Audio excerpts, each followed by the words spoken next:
Vamos atravessar Portugal em busca dos lugares mais únicos e com histórias nunca antes ouvidas. O primeiro destino leva-nos até ao coração de Portugal, onde uma aldeia escondida nas montanhas revela-se um verdadeiro tesouro cultural e histórico. Bem-vindos à aldeia mais portuguesa de Portugal. Portanto, Monsanto é considerada a aldeia mais portuguesa de Portugal. Estamos em Monsanto, Idenha Nova, terra de tradições, de adufos, de bem fazer, de bem cantar, onde a Páscoa é tão bem celebrada. Aliás, é tida como o património imaterial destas gentes. Isto é super curioso, que a aldeia de Monsanto fica mesmo em cima da montanha, faz parte da montanha.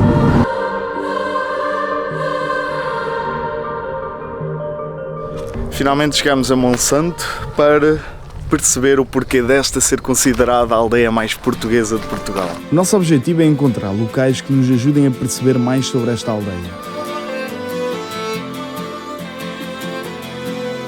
Eu, quando penso na aldeia mais portuguesa de Portugal, o que eu imagino é uma aldeia carregada de bandeiras portuguesas, alheiras, chouriças, bacalhau estendido.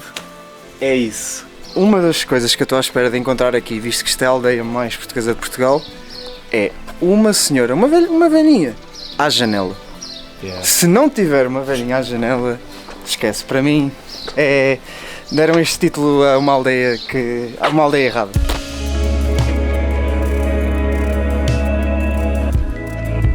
Isto, teoricamente, é um baluarte, toda esta plataforma e assim. Foste ver à net, não foste? Yeah. Mas sim, tu podes imaginar, isto era grande, isto para proteger, como estão numa zona bastante alta, pá, era fácil de ver quem é que vinha, de que direção e pá, yeah, acho que isto resultou. Yeah. Pá, haverá cena mais portuguesa de que quando chegamos à aldeia temos canhões.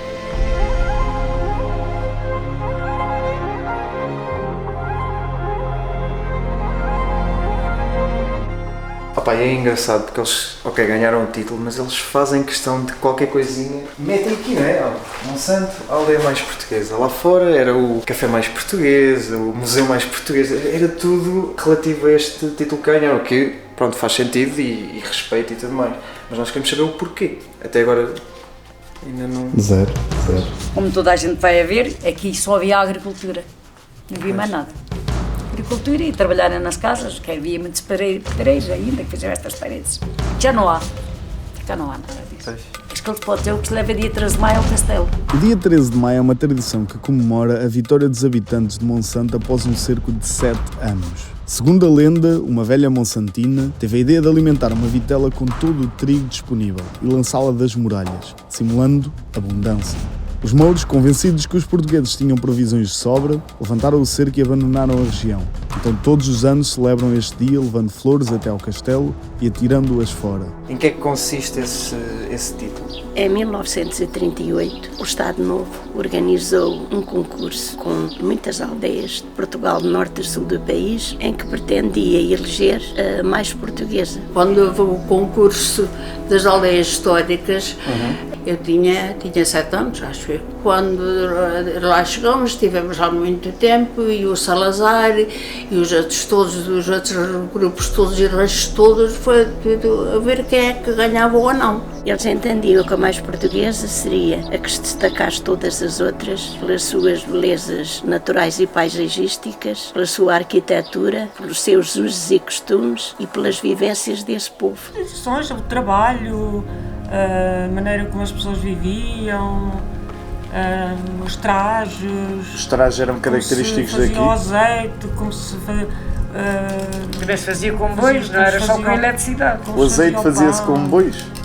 Era que os bois tocavam as pedras para moer a azeitona. Concorreram muitas aldeias e, efetivamente, Monsanto ganhou, foi considerada a mais portuguesa, recebendo como prémio um galo de prata, simbolizando o apego ao trabalho destas gentes. Vês que elas trabalhavam de sol a sol, começavam a trabalhar com o cantar do galo e só terminavam a pôr do sol. A minha opinião é que o prémio basicamente foi um engodo para encobrir a pobreza que existia cá, que existiu durante décadas, uma dignificação da pobreza.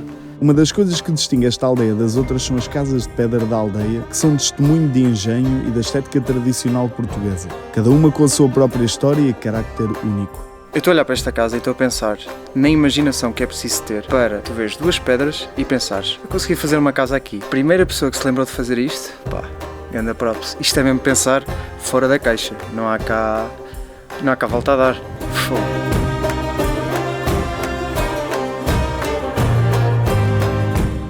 Pena não estar ali ninguém, porque gostava de fazer algumas perguntas.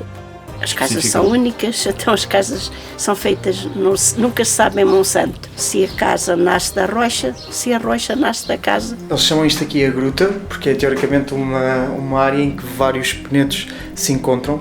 O único problema é que isto...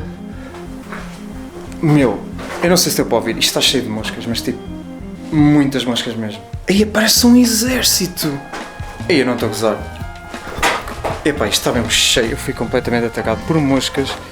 Isto é do perigo. Ok, é bonito e tal, mas cuidado com as moscas, a sério.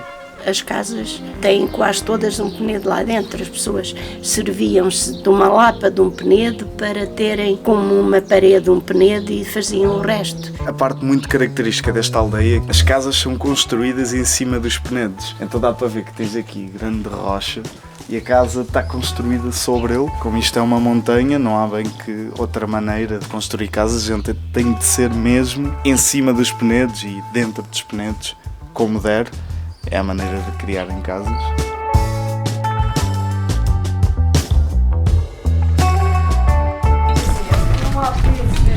Isto era, cá embaixo era a loja, era onde os meus pais traziam as coisas da horta, espalhavam as batatas, as salgadeiras para conservarem a carne da matança, não é? Sim, não havia frio, não havia frigoríficos, não havia eletricidade. Aquele penedo que é um monstro, é o maior barroco dentro da povoação. Entra aqui, entra em toda a minha casa. Entra aqui, entra na casa de banho, entra no quarto que eu tenho lá e entra no quarto de cima. É o maior barroco aqui dentro da povoação. Entra aqui, entra ali no restaurante e entra na casa aqui da vizinha ao lado. Fofinhas, estas senhoras. São bem simpáticas. E a outra tinha-me dito que esta senhora Fátima, que nos abriu a porta, que tinha tido uma noite bué da má e estava a descansar e mesmo assim ainda nos abriu a porta. Pois é. Epá, mas é muito grande. É grande isto. Isto é maior do que qualquer uma das casas que está aqui. Para além das tradições da aldeia e das casas super pitorescas encontradas, existe um instrumento único que já levou Monsanto além de fronteiras.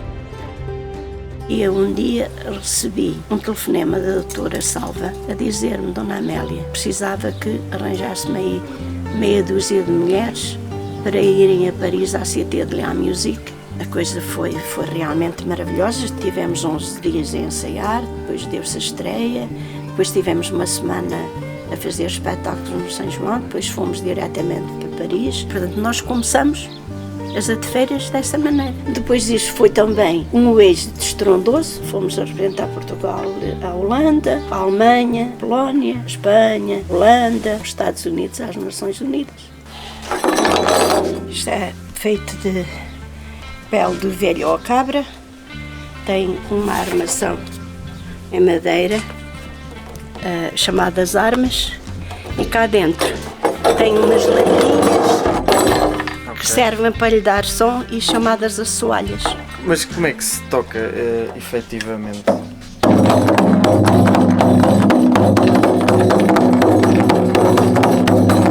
Tem 2 toques, este é o de roda e depois temos o de passo.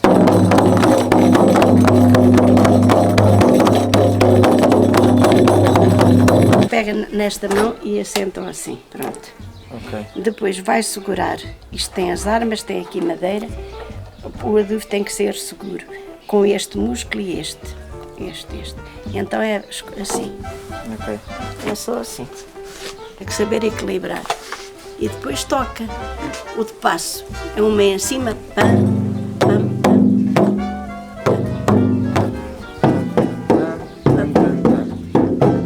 depois vai e depois, pronto, mas com a mão toda, é a mão toda, leveza na mão, também toca. Mas isto é... Começou a tocar isto com que idade? Não comecei a tocar adubo porque antigamente não havia dinheiro. Eu sou do tempo em que as crianças não tinham o que têm hoje. Nem uma boneca tinha. As bonecas que eu tinha, era eu que as fazia, queria brincar com elas.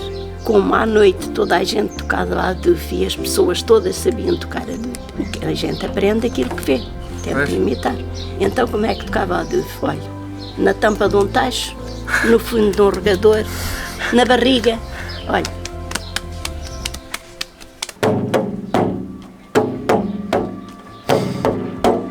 Depois é treino. Eu estou com uma fome que tu não tens noção. Tá mesmo. Então procurar aqui os restaurantes mais portugueses de Portugal. Yeah.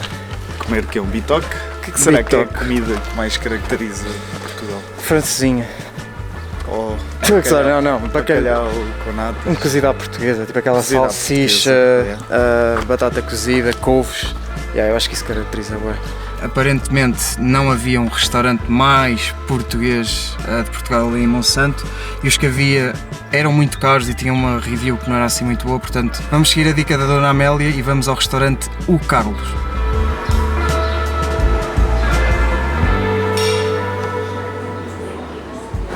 O pão veio numa cena bem interessante.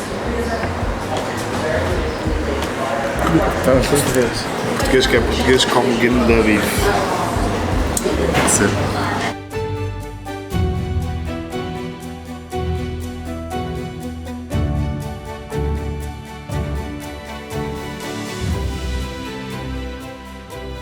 O castelo é ali, ó, em cima, e estamos aqui os dois. Cansadíssimo. A conclusão que chegamos é que o pessoal de Monsanto pode treinar. Yeah.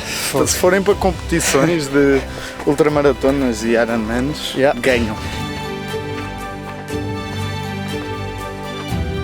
Estas vistas são de outro mundo. Esta malta sabe viver com uma boa vista.